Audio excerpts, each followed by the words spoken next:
আসসালামু আলাইকুম সম্মানিত দর্শকবৃন্দ।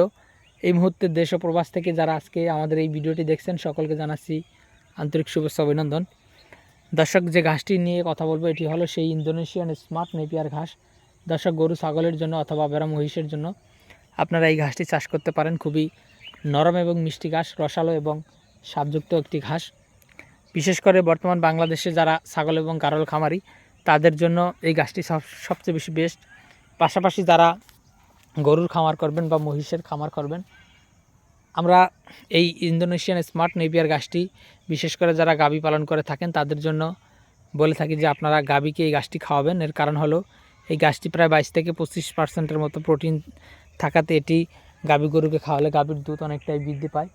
পাশাপাশি ছাগল এবং গারল এই ঘাসটি বেশি পছন্দ করে। এই ঘাসটিতে প্রচুর পরিমাণে পাতা থাকাতে বা এই পাতাতে ধার কম হওয়াতে।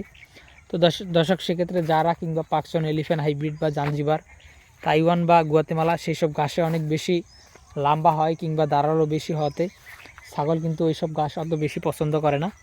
সেক্ষেত্রে ছাগল এবং গারলের জন্য স্মার্ট নেপিয়ার ঘাসটি সবচেয়ে বেশি বেস্ট।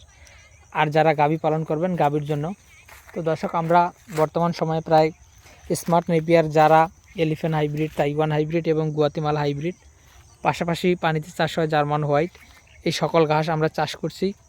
আর এই সকল ঘাসের কাটিনও কিন্তু আমরা রেখে দিয়েছি।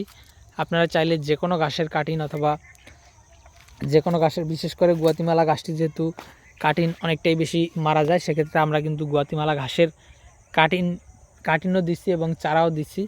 আপনারা চাইলে চারাও নিতে পারেন। দর্শক, চারা কিন্তু 100% গ্যারান্টি সহকারে দিচ্ছি। আপনি যদি 100 চারা রোপণ করেন সেক্ষেত্রে অবশ্যই 100 চারাই কিন্তু জমিতে জার্মিনেশন হবে।